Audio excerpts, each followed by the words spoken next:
Charlie. We are 13. Hey. What's up? Don't rip back.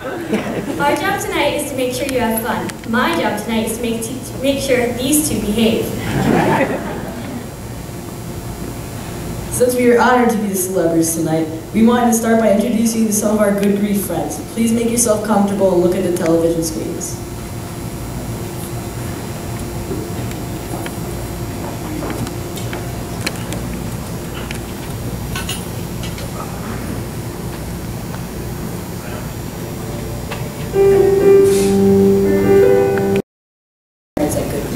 We have an awesome mom of our own tonight in the crowd. What's up, Ma? Hey, Ma, come over here. We have something for you.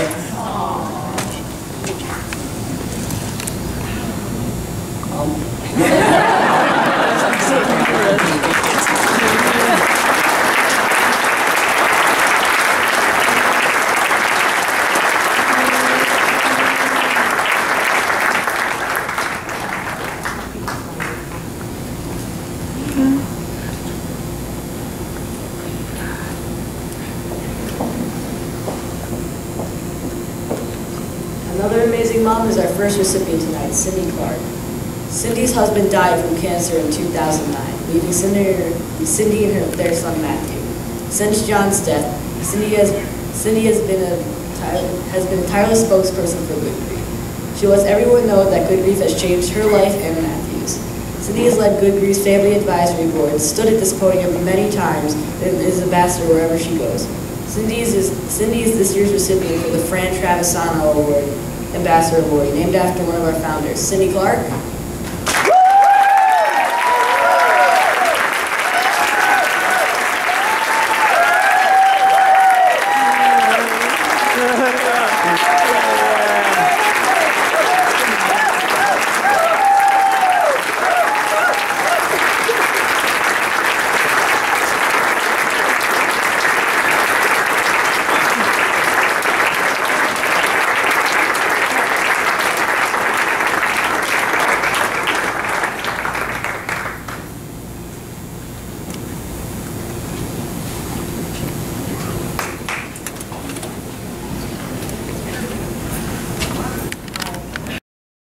Her husband was away in Washington. Carol was writing a book about a girl like me titled If Only. 13-year-old Corinna experienced the death of her mom. And we learned from Corinna that grief is not just about sadness and happiness, it's about friendship and family, confusion and imagination. On page 103, Corinna is trying to save a friendship. Corinna says to a friend, "So even though I hate it when you broadcast to the entire school that my mom has cancer, even when I ask you not to, I just hope we can be real friends again like before." That's what kids like me do every day. It's not just about our grief, it's about navigating everybody around us and life itself, all while just trying to be a team. Thank you, Carol, for telling the story that helps everyone know that every day is a juggling act. This year's recipient to the Good Grief Hope Award, Carol Geithner.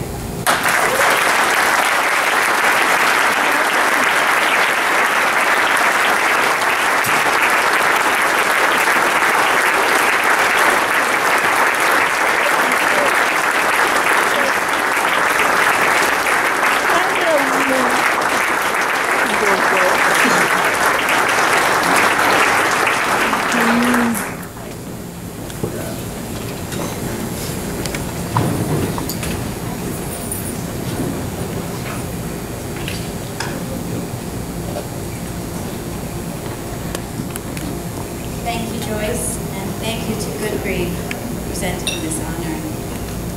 When people hear that I'm a grief counselor, or that I wrote a book about death and grief, their reactions seem to go one of two ways.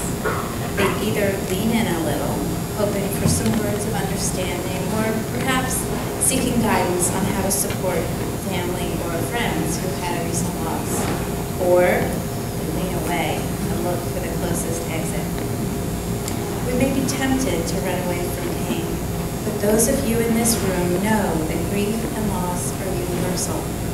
No matter how many miles or how fast we try to run away from grief, we will all experience it at some time or another, each in our own unique way. After my mother's early death, I chose to devote most of my career as a social worker to helping others navigate loss. What I've learned along the way is that not only get unstuck from the force of grief, but we can also grow from it. We can grow more resilient and resourceful for future challenges in our lives. We can live life more consciously and be more aware of its preciousness. We can also use our experiences to help others during their times of need. I used my own losses, along with the diverse stories I've had the honor of listening to over many years, to inform my writing. By infusing a novel with that intimate knowledge, I hope to give other grievers a chance to feel less alone, to sense that there can be hope even in the midst of profound sadness. And I wanted to open a door for friends, teachers, neighbors, and family members, a door to peer in and get some sense of how they might be better able to support those who have experienced significant loss. I'll never forget the male teenager who so eloquently said about his father's death, "You can't know me unless you know." I didn't hear that line until after the book was published, or I would have given it to Corinna or to one of the kids in her grief support group. That sense of isolation, of not being known or understood, can make the loss that much harder to metabolize. Fortunately, Good Grief's excellent staff and volunteers are reaching many of our grieving kids and families, providing that needed support and helping them feel understood and less alone. I have to say, one of the most meaningful parts about writing about this taboo topic of death has been the chance to hear from and meet young teens like Joyce, Charlie, and Jamie, and moms like Cindy. They are the ones who give me inspiration and hope. Thank you. To all our honorees, my siblings and I want to tell you our story. I'll tell you about life before Dad died, and my sister will tell you about today. So, my dad was diagnosed with type 1 diabetes as a young teenager. Over the course of his lifetime, he was able to control his blood sugar levels with insulin injections and a proper diet. Although he was technically sick, he was our dad, and we lived a normal life. At an early age, we trained to recognize the symptoms of low blood sugar and carefully administer glucose under difficult circumstances. Charlie, Joyce, and I had to revive him several times, once with the help of our mom over the telephone. Each time, Joyce got the glucagon, and Charlie formulated the ingredients, and I gave him the shot. It is very difficult to give someone a shot, especially someone you love and is supposed to be responsible for your well-being.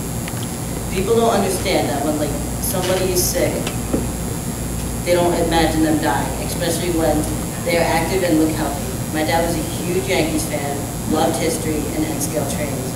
Fall reminds us of him, especially when we are getting ready for Halloween. We miss him very much and wish he could see us here tonight. In order to understand what my dad's death has meant to us, start by imagining my mom. She works full-time and shuttles us all around. She's an amazing mom, but all of our lives changed when Dad died. I learned to really appreciate and enjoy life. Before, I used to be very focused on school, karate, and my friends. Now I'm still focused on school, but I have more fun in my life, like my big trip to Greece, right, Mom?